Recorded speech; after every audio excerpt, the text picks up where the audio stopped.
সালামু আলাইকুম dear student.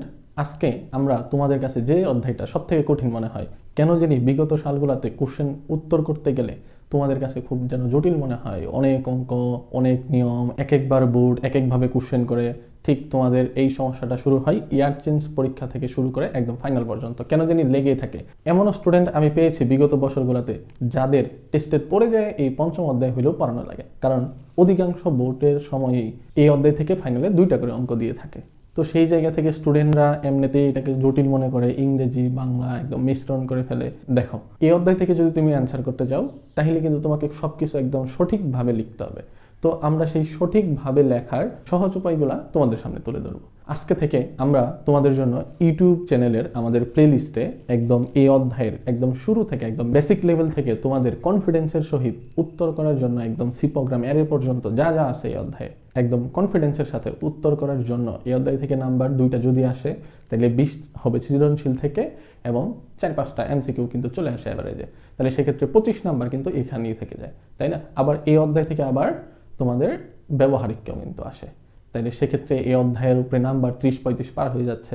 তো আমরা তোমাদের জন্য খুব সহজভাবে কিভাবে শেখা যায় তার কিছু টেকনিক তোমাদের দেখিয়ে দিব। ধৈর্য ধরে আমাদের ক্লাসগুলো কন্টিনিউ করে থাকো। এই অধ্যায়টা হলো এইচএসসি আইসিটি চ্যাপ্টার 5, অর্থাৎ প্রোগ্রামিং ল্যাঙ্গুয়েজ। এই অধ্যায়ে সহজেই আলোচনা করা হয়েছে কিভাবে তোমার ফোন বা কম্পিউটার ল্যাপটপ বা এত এত প্রযুক্তি, এত এত এআই কিভাবে জেনারেট হচ্ছে, কিভাবে পরিচালনা হচ্ছে, কিভাবে যন্ত্র তোমার ভাষাগুলোকে আয়ত্ত করতেছে, সেই বিষয়ে সম্পূর্ণটাই। ঠিক আছে, আমাদের হাতের ক্যালকুলেটরটা কিভাবে যোগ করতেছে, গুণ করতেছে, সেইটারই প্রসেস বলে দেওয়া। ওকে, তাহলে এই অধ্যায়ে আমরা কি শিখবো? অ্যালগরিদম সম্পর্কে শিখবো, ফ্লোচার্ট সম্পর্কে শিখবো, সি প্রোগ্রাম সম্পর্কে শিখবো, অ্যারে সম্পর্কে শিখবো, আরও বিভিন্ন ধরনের ফরম্যাট কিন্তু তোমাদের সামনে উপস্থাপন করবো একদম বাস্তব ব্যক্তি, যে কিভাবে একটা ক্যালকুলেটর কাজ করতেছে, কিভাবে আমাদের মোবাইল ফোন আমাদের ভাষা বুঝতেছে এবং সেই অনুযায়ী কাজ করতেছে একদম A to Z।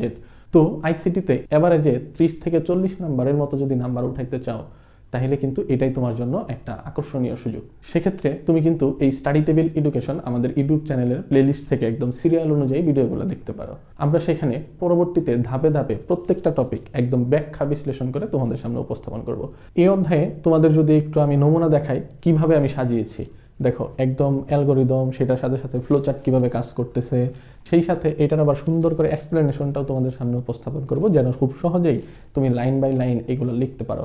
অনেকে অ্যালগরিদম বাংলাতে লেখে, সেটাও সঠিক, যেভাবেই লেখো না কেন আমরা কিন্তু সেটাই শিখতে পারবো। এরপরে আমরা এই যে সি প্রোগ্রামটার সম্পর্কে জানবো, সি প্রোগ্রামিংয়ের ক্ষেত্রে আবার সেগুলো কিভাবে লাইন বাই লাইন অ্যালগরিদম থেকে আমি লিখলাম সেটার ব্যাখ্যা করে দিব কমেন্ট আকারে, এইটাকে আবার লাইভ কম্পিউটারে কোড করে তোমাদের দেখিয়ে দিব। তারপরে আবার আমরা লাস্টে যাই সেটা এরে সম্পর্কে আলোচনা করব। তোমার এই অধ্যায় থেকে যদি 2টা কোশ্চেন করে তাহলে বলাই যায় একটা কিন্তু এরে থেকে করতেছে। 26 সাল বলো 25 সাল বলো, এমন কোনো ইয়ার নাই যেখানে এরে থেকে কোশ্চেন করে নাই। তো এরেটা অনেকের কাছে জটিল মনে হয়, এখানে এরে কত প্রকার কি কি আমরা A to Z কিন্তু খুব সহজ ভাষায় তোমাদের সামনে উপস্থাপন করব। তো পরবর্তী ভিডিও দেখার জন্য তোমাদের আমন্ত্রণ জানিয়ে আজকে শেষ করছি। সবাইকে ধন্যবাদ। আসসালামু আলাইকুম।